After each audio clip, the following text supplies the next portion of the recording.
The weeks following Emma's revelation about the garden brought changes to the Morrison ranch that Jake hadn't expected. Each morning, he found himself walking to Sarah's tree before his coffee had even finished brewing, checking on the flowers, pulling weeds, and adjusting the irrigation system that Doc Henderson had helped install. The routine gave structure to his days, something he'd been lacking since Sarah's death. Emma joined him most mornings, chattering about which flowers were growing fastest or pointing out new buds that promised future blooms. Her enthusiasm was infectious, and Jake found himself looking forward to these quiet moments together. They talked about Sarah during these garden visits, sharing memories that no longer felt like reopened wounds but rather like treasured gifts. Mama would have loved the sunflowers, Emma observed one morning, standing on her tiptoes to touch one of the massive flower heads. Remember how she always said they looked like they were smiling at the sun? Jake smiled, remembering. She did say that. And she was right, they do look happy, don't they? Everything in Mama's garden looks happy, Emma declared with the simple wisdom of childhood. It was true. The garden seemed to radiate a sense of peace and joy that had been missing from their lives. Even the practical aspects of tending it brought satisfaction. Jake found himself making trips to town more frequently, needing supplies for the garden, consulting with Mrs. Patterson about which plants would do well in their soil, discussing irrigation techniques with other ranchers. These conversations led to other conversations, and Jake slowly began to reconnect with the community he'd withdrawn from. People were kind, but not overly sympathetic. They seemed to understand that he was healing in his own time and way, and they respected that journey.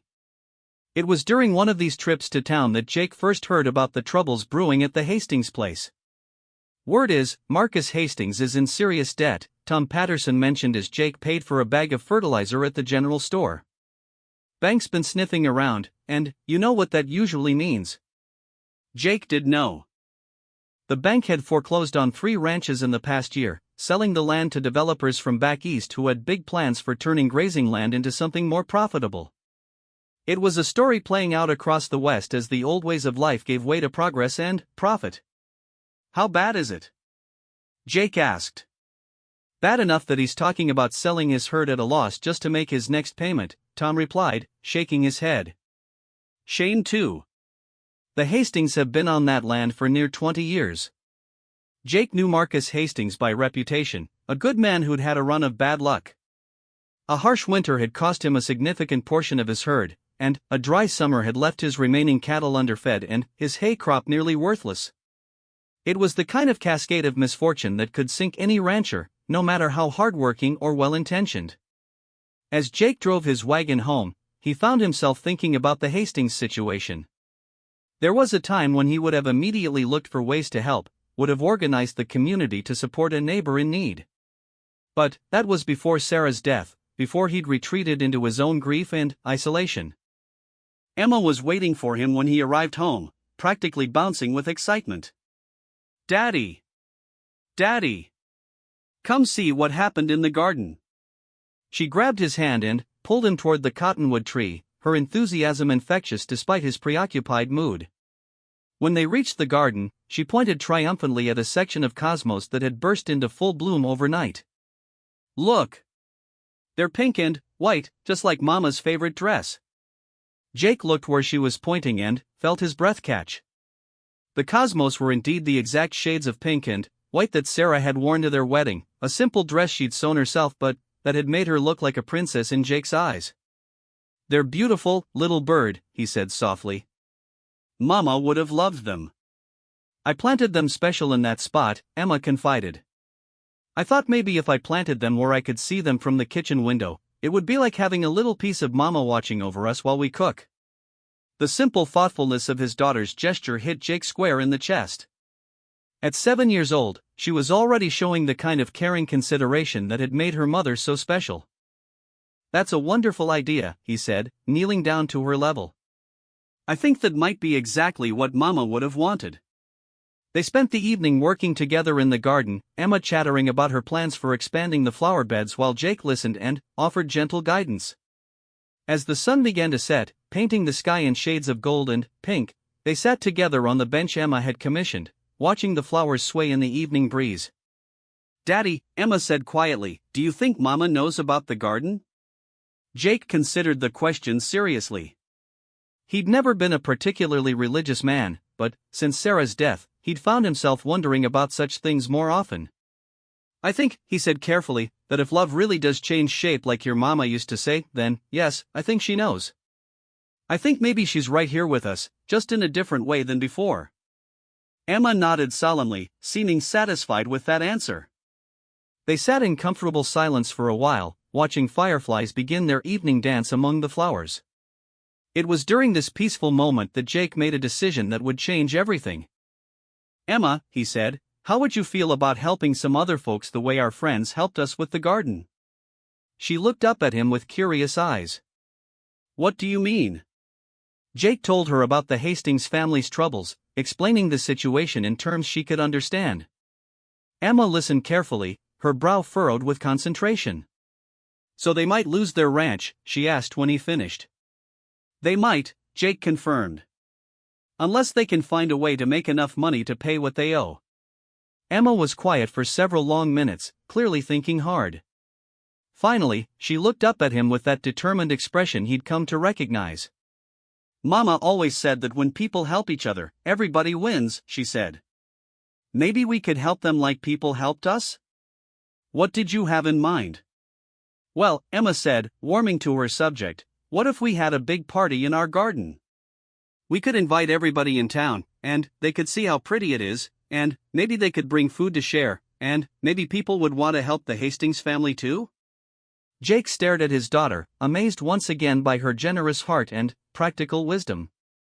A community gathering, a garden party to showcase what they'd built together while raising support for neighbors in need. It was exactly the kind of thing Sarah would have suggested.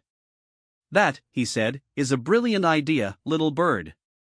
Over the next 2 weeks, Jake and Emma threw themselves into planning what Emma had dubbed Mama's Garden Party. Word spread quickly through Cedar Ridge, and the response was overwhelming. Mrs. Patterson volunteered to coordinate the food. Doc Henderson offered to provide tables and chairs from the church. Tom Johnson said he'd bring his fiddle for music. Most importantly, when people heard that the event was being organized to help the Hastings family, they immediately began brainstorming ways to contribute. Someone suggested a cattle drive to help move Marcus's remaining herd to better grazing land. Another offered to donate feed to help the animals through the winter. The banker's wife, of all people, mentioned that her husband might be willing to renegotiate the loan terms if the community could guarantee support. Jake watched this outpouring of generosity with a mixture of pride and amazement. He'd forgotten how good people could be when given the chance, how a community could come together to support its members in times of need. The evening before the garden party, Jake sat on the porch reviewing his mental checklist of preparations. Everything seemed to be in order, but he felt nervous in a way he hadn't experienced in years. This would be the largest social gathering he'd hosted since Sarah's death, the first time he'd opened his home and heart to the community in a meaningful way. Emma emerged from the house carrying 2 glasses of lemonade, settling herself in the chair beside him with the serious air of someone with important business to discuss. "Daddy," she said, "I've been thinking." "Always a dangerous thing," Jake replied with a smile, accepting his lemonade gratefully. "I'm serious," Emma protested, but she was fighting a grin. "I've been thinking about tomorrow, and about Mama, and about why this feels so important." Jake waited, having learned to respect his daughter's moments of seriousness. "I think," Emma continued slowly, "that maybe Mama didn't just leave us the memory of her love. Maybe she left us the job of sharing that love with other people." The words hit Jake with unexpected force. In his grief, he'd been so focused on what he'd lost that he'd forgotten what he'd gained from loving Sarah, the capacity for compassion, the understanding of how precious and fragile life could be, the knowledge that love multiplied when shared rather than hoarded. "You know what, little bird," he said quietly. "I think you might be exactly right." That night, Jake slept better than he had in months. And, when he woke the next morning to find Emma already in the garden, checking on last-minute details, he felt something he hadn't experienced since Sarah's death, genuine excitement about the future. The garden party was everything Jake had hoped for and more. By mid-morning, the space around Sarah's tree was filled with neighbors and friends, their voices mingling with the sound of Tom Johnson's fiddle and the laughter of children playing among the flowers. Tables groaned under the weight of contributed dishes, Sarah's favorite cornbread recipe prepared by 3 different families, fresh vegetables from various gardens, and more desserts than they could eat in a week. But it wasn't just the food or the music that made the day special. It was the sense of community, of people coming together with a shared purpose. Jake watched as neighbors who barely spoke to each other found common ground in their concern for the Hastings family. He saw Emma moving through the crowd like a tiny hostess, introducing shy children to potential playmates and making sure everyone felt welcome. Marcus Hastings himself appeared around noon, hat in hand and clearly overwhelmed by the outpouring of support.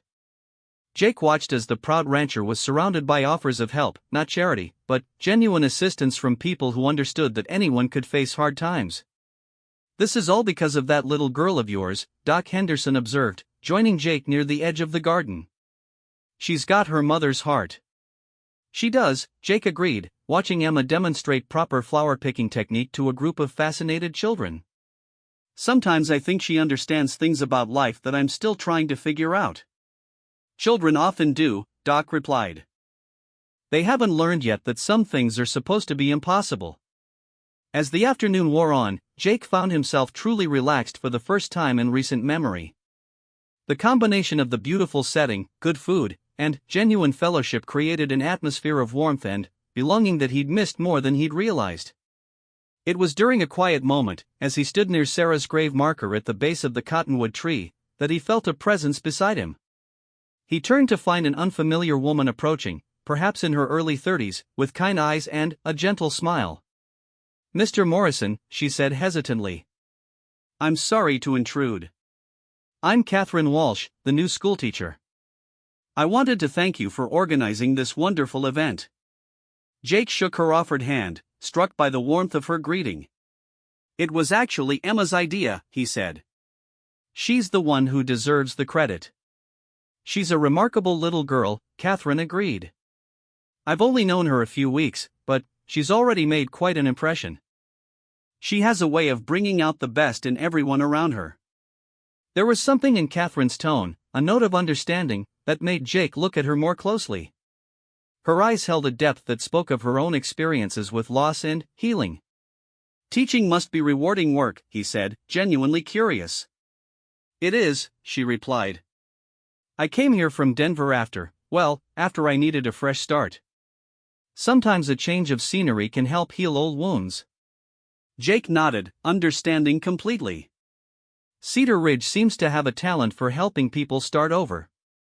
"It does indeed," Catherine agreed, her gaze moving to encompass the garden party, the community gathered in celebration and support. "And it seems like you and Emma have created something really special here." As they talked, Jake found himself enjoying Catherine's company more than he'd expected. She was intelligent and thoughtful, with a dry sense of humor that reminded him, just slightly, of Sarah's wit. But, more than that, she seemed to genuinely care about Emma and the other children in her care. The sun was beginning to set when the last of the guests finally departed, leaving behind promises of continued support for the Hastings family and invitations for Jake and Emma to visit.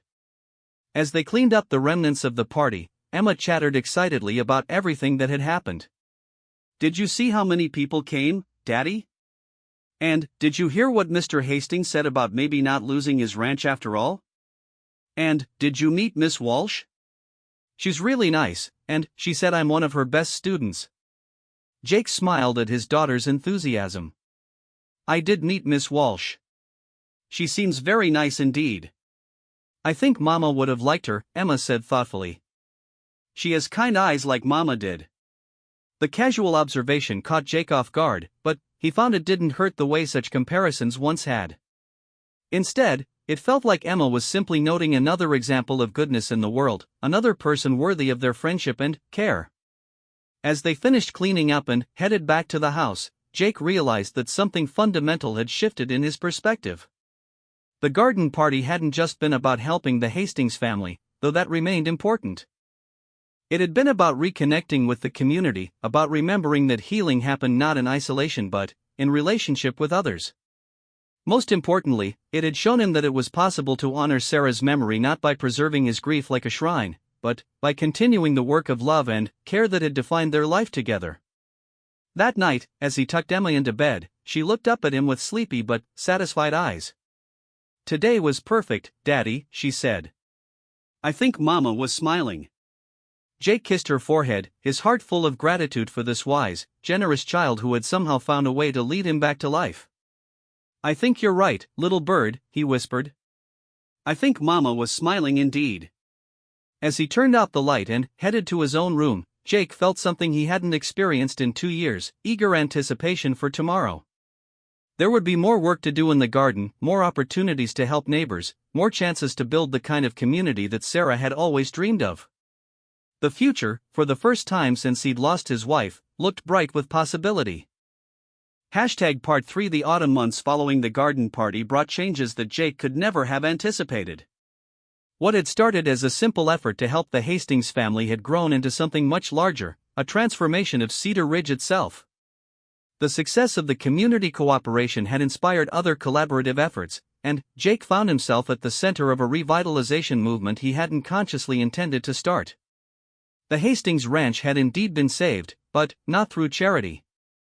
Instead, the community had organized a cooperative cattle drive that allowed Marcus to get his remaining herd to market at the best possible price. Several ranchers had pooled resources to help him purchase quality breeding stock, creating a partnership that benefited everyone involved. The bank had agreed to restructure the loan when presented with a business plan backed by the entire community. Jake's role in orchestrating these efforts had earned him a reputation as someone who could bring people together and get things done. It was a role he found both flattering and slightly uncomfortable. He'd simply done what felt right, what he thought Sarah would have encouraged him to do.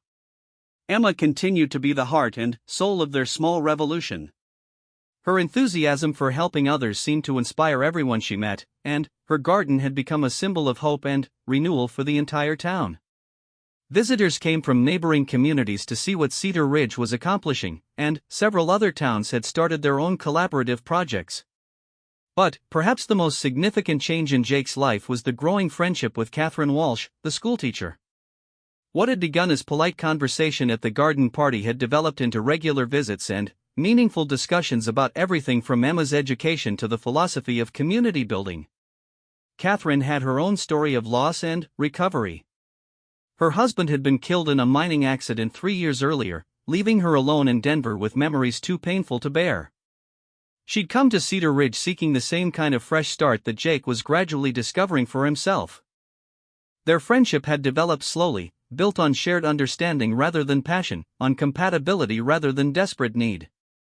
Jake appreciated Catherine's intelligence and genuine care for Emma, while she seemed to value his thoughtfulness and commitment to making their community better. Emma, with the intuitive wisdom of children, had immediately embraced Catherine's presence in their lives. She would often invite her teacher to dinner or to help with garden projects, creating natural opportunities for the adults to spend time together. "Miss Walsh knows about flowers too," Emma announced one evening after Catherine had helped them plant bulbs for spring blooming. She said her grandmother had a garden just like Mama's. Jake smiled at his daughter's obvious matchmaking attempts. While he appreciated Catherine's company and found himself looking forward to their conversations, he wasn't sure he was ready for anything more than friendship. The idea of loving someone other than Sarah still felt foreign, even disloyal. But he couldn't deny that Catherine's presence brought a warmth to their lives that had been missing. She laughed at Emma's jokes, took genuine interest in Jake's ranching concerns, and possessed a gentle strength that reminded him, in the best possible way, that healing was not only possible but necessary. As winter approached, Jake found himself facing a decision that would have seemed impossible just months earlier. The town council had approached him about running for mayor in the spring election. The current mayor, an elderly man who'd held the position for 20 years, had announced his intention to retire, and several community members had suggested Jake as his replacement. "You've already proven you can bring people together," Doc Henderson had argued during one of their regular chess games. "And you understand what this community needs to thrive. We need someone who cares more about people than politics." Jake's initial response had been to decline immediately.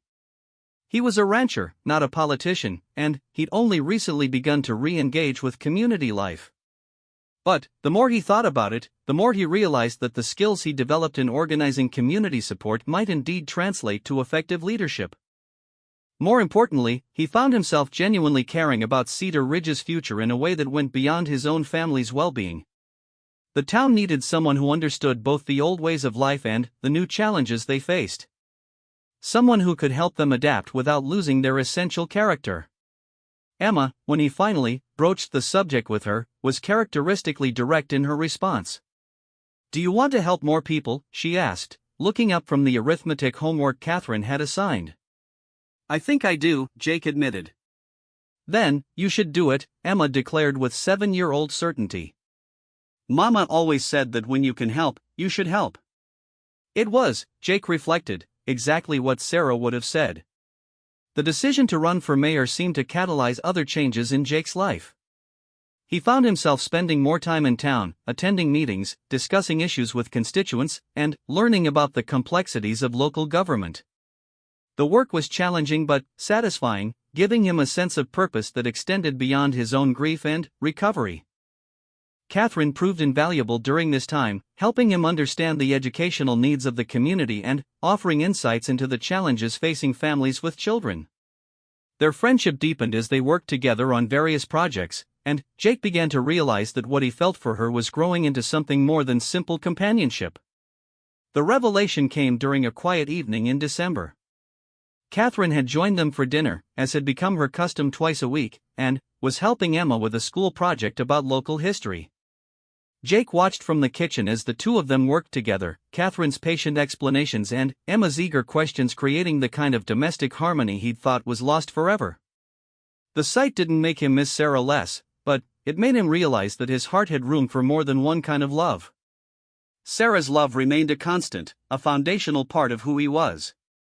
But Catherine's love, if indeed that's what was developing between them, represented something different, the possibility of a future that honored the past without being imprisoned by it.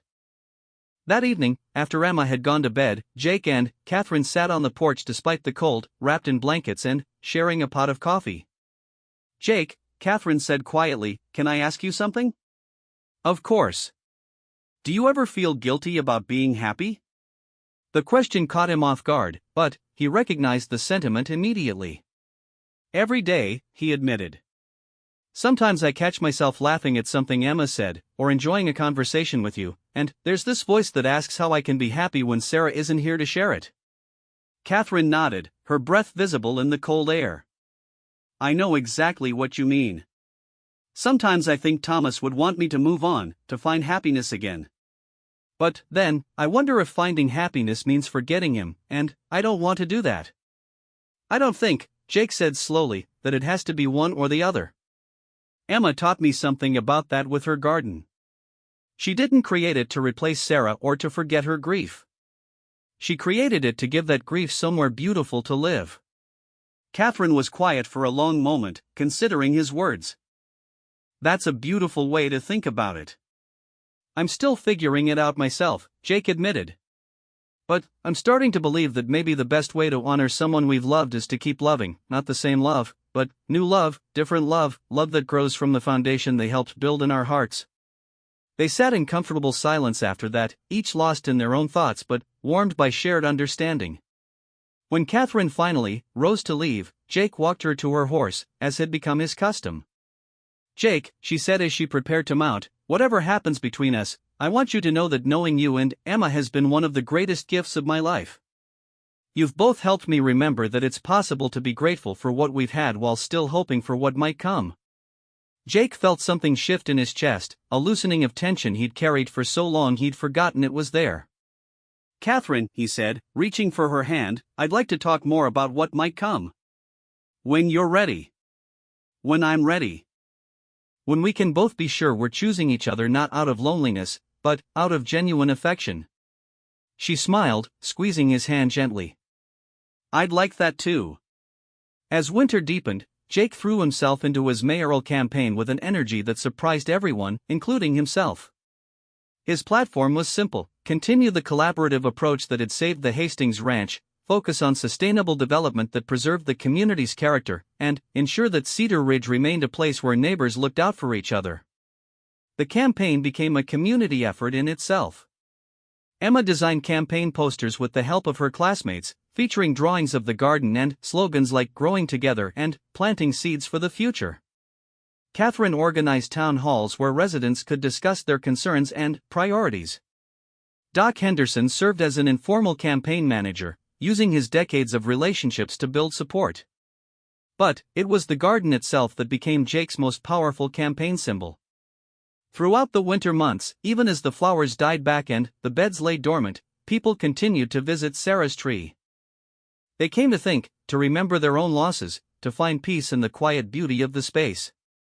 Someone had started leaving small stones painted with messages of hope and remembrance at the base of the tree.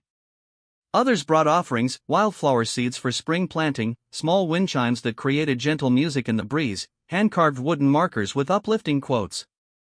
Emma took special pride in maintaining these additions to the garden, carefully arranging each new offering and making sure that visitors felt welcome. She had begun talking about expanding the garden in the spring, creating separate areas for different types of plants and maybe even adding a small greenhouse where people could start seedlings for their own gardens. "I think Mama's garden should be a place where people learn to grow things," she explained to Jake one evening as they planned spring improvements. "Not just flowers, but hope and friendship and all the good things that make people happy." Jake marveled at his daughter's vision and wisdom. At 8 years old, she had somehow grasped concepts about community building and healing that many adults struggle to understand. The mayoral election took place on a warm day in March, just as the first bulbs Catherine and Emma had planted were beginning to emerge from the winter soil. Jake voted early, then spent the day visiting polling places and thanking supporters, feeling surprisingly calm about the outcome. Win or lose, he realized, the campaign had already accomplished its most important goal. It had completed his reintegration into community life and confirmed his commitment to helping Cedar Ridge thrive. Emma insisted on staying up late to hear the results, despite it being a school night. When the final count was announced, Jake had won by a comfortable margin. She whooped with joy and launched herself into his arms. "I'm so proud of you, Daddy," she declared. "Mama would be so proud too." Jake hugged his daughter tight, feeling the truth of her words in his bones. Sarah would indeed have been proud, not just of his electoral victory, but of the journey that had brought him to this point. Catherine arrived shortly after the results were announced, bringing congratulations and a homemade cake. The three of them sat in the kitchen, celebrating this new chapter in their lives, planning the improvements Jake hoped to make as mayor. "What's the first thing you want to do?" Catherine asked. Jake considered the question seriously. "I think I want to create a community garden program.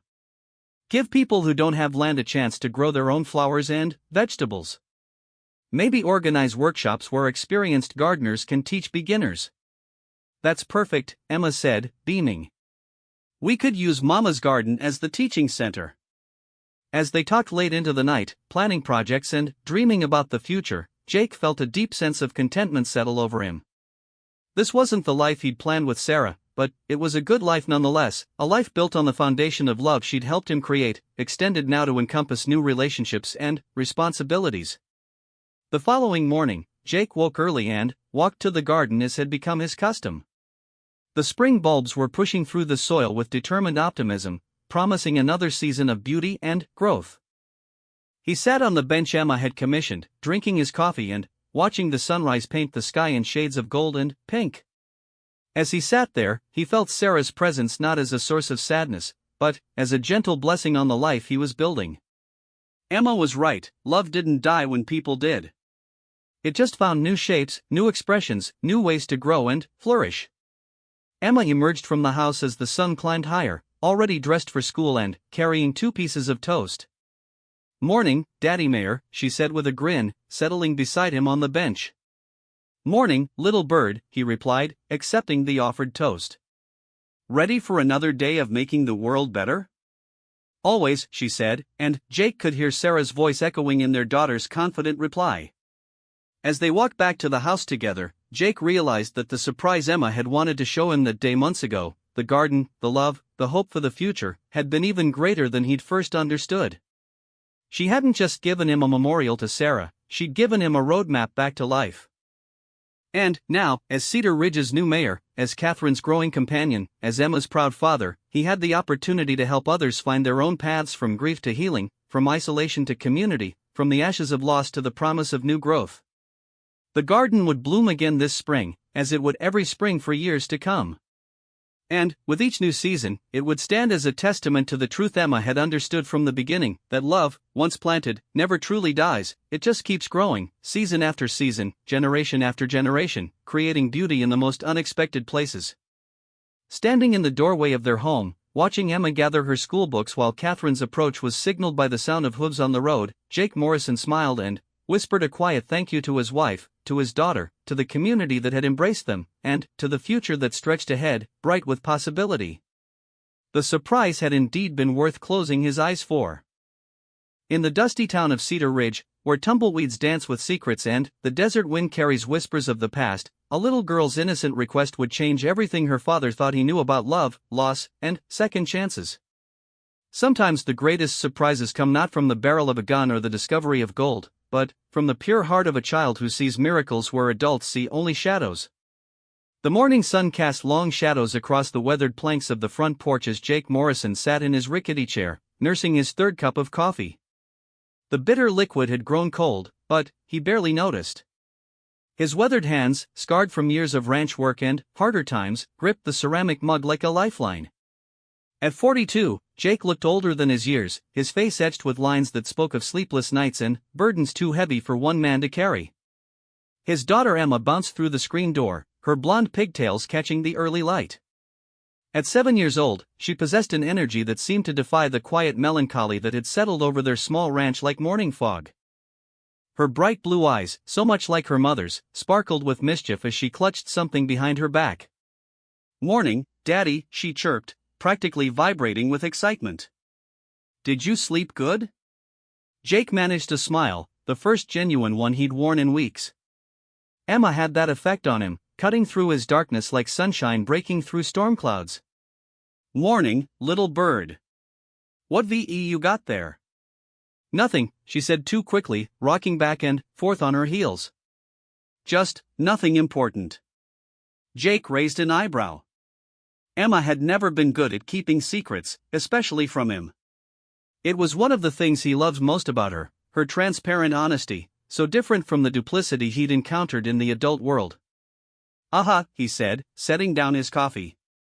"And I suppose that nothing is why you've been tiptoeing around the house since dawn?" Emma giggled, the sound like wind chimes in a gentle breeze. "Maybe I was just being quiet so you could sleep." "That's mighty considerate of you, considering you usually wake up the whole county when you get excited about something." The truth was, Jake hadn't slept much anyway. Sleep had become a stranger to him since Sarah's death 2 years ago. The night stretched endless and empty, filled with memories that cut like broken glass. He'd taken to sitting on this porch until exhaustion finally claimed him, often waking to find Emma covering him with her favorite blanket. Their ranch sat on the outskirts of Cedar Ridge, a town that had seen better days. Once a thriving stop for cattle drives, it now survived on stubbornness and the determination of folks too proud to admit defeat. Jake's spread wasn't much, a small house, a barn that needed repairs he couldn't afford, and enough land to graze a modest herd of cattle. It had been Sarah's dream to build something here, to raise Emma surrounded by wide open spaces and clear skies. Now it felt more like a monument to everything he'd lost. "Daddy," Emma said, her voice taking on that particular tone that meant she was about to ask for something big. "Remember how Mama used to say that the best surprises come when you're not looking for them?" Jake's chest tightened. Sarah had said that, usually right before she'd do something wonderful and unexpected, like showing up with picnic supplies when he was having a particularly hard day, or surprising him with his favorite pie just because she loved him. "I remember," he said quietly. "Well," Emma continued, bouncing on her toes, "I think today might be one of those days." Before Jake could ask what she meant, the sound of hooves on the dirt road drew their attention. A rider was approaching, moving at an easy lope.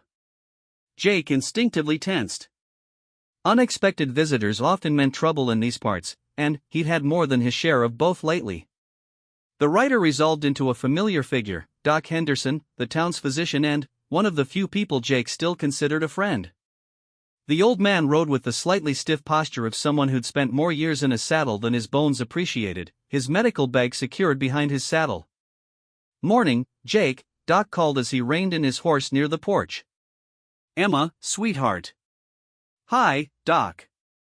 Emma waved enthusiastically, momentarily forgetting whatever secret she was harboring.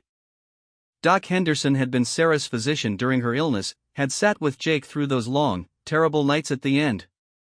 He was a good man who'd delivered half the babies in Cedar Ridge and buried the other half when their time came. His presence usually meant someone needed his services. "Everything all right, Doc?" Jake asked, standing and moving to help the older man down from his horse. "Oh, I'm fine," Doc said, accepting Jake's assistance with a grateful nod. "Actually came to check on you too. Haven't seen you in town for a while."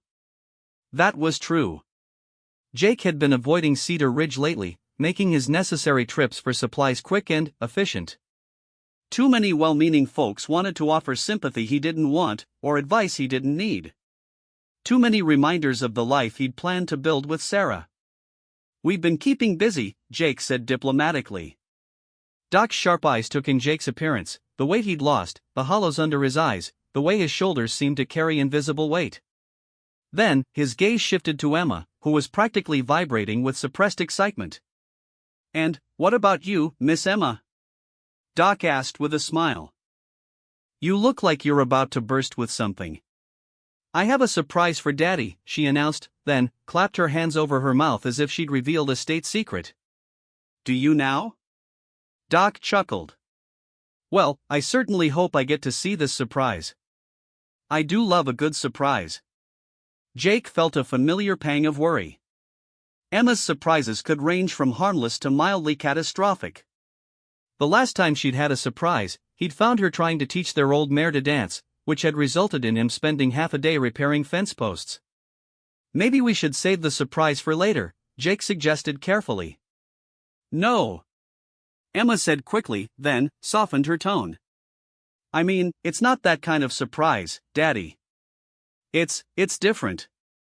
There was something in her voice, a note of seriousness that was unusual for his normally carefree daughter. Jake studied her face, seeing shadows of maturity that seemed too old for her 7 years. "Emma," he said gently, "what kind of surprise are we talking about here?"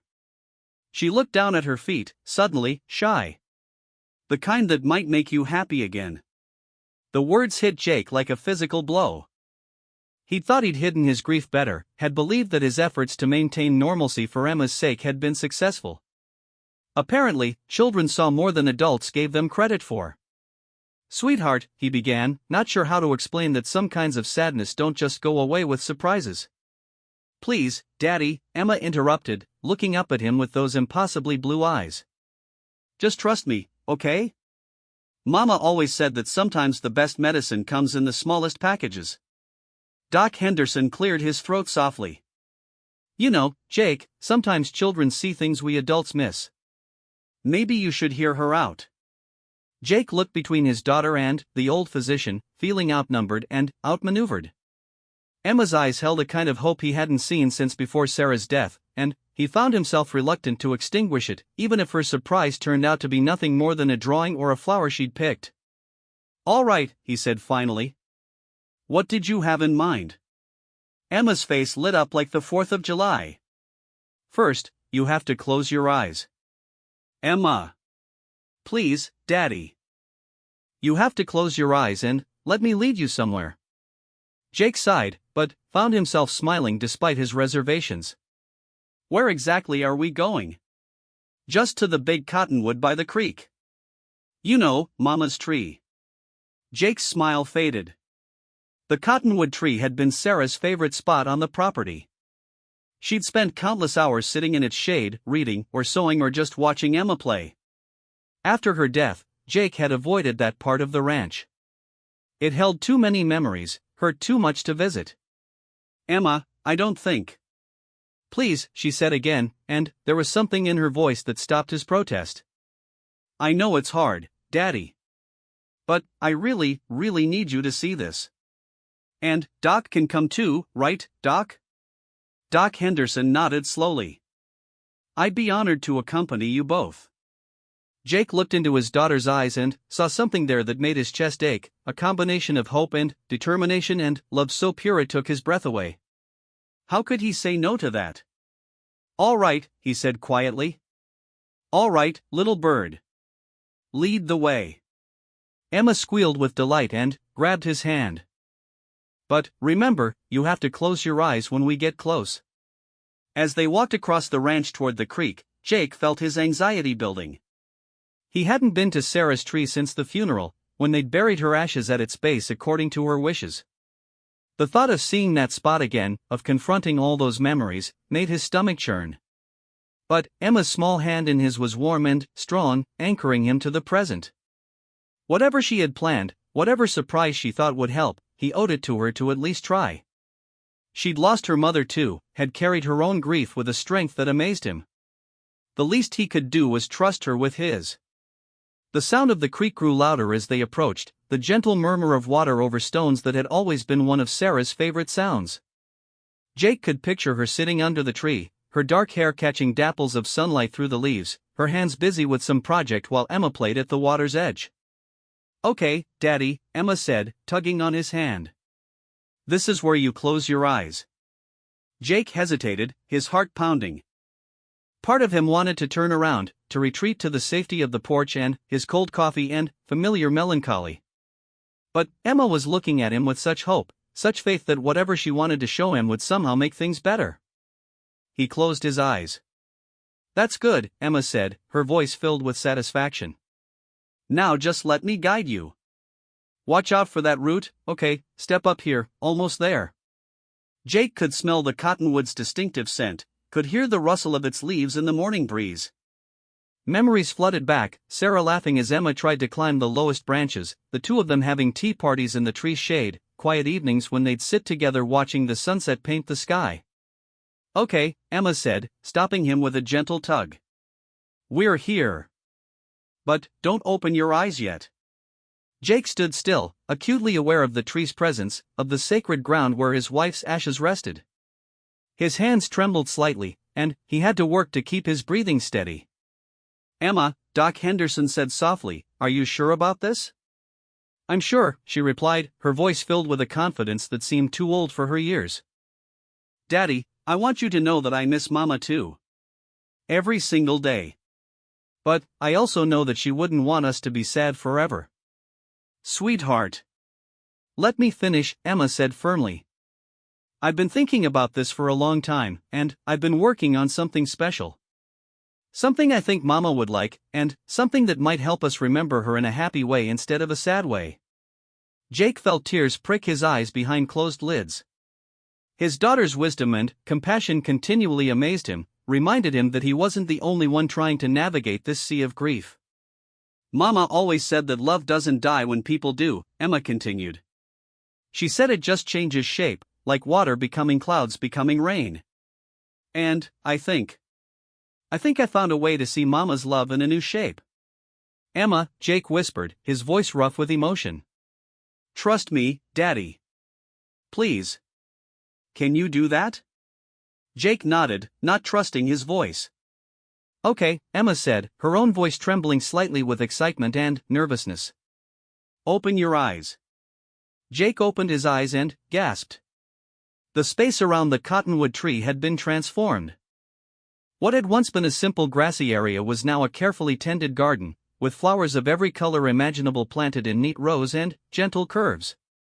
Sunflowers towered along the back, their faces turned toward the morning light, while rows of zinnias, marigolds, and cosmos created a riot of color closer to the ground. A small path of smooth river stones led to a wooden bench that definitely hadn't been there before, positioned perfectly to take advantage of the tree's shade.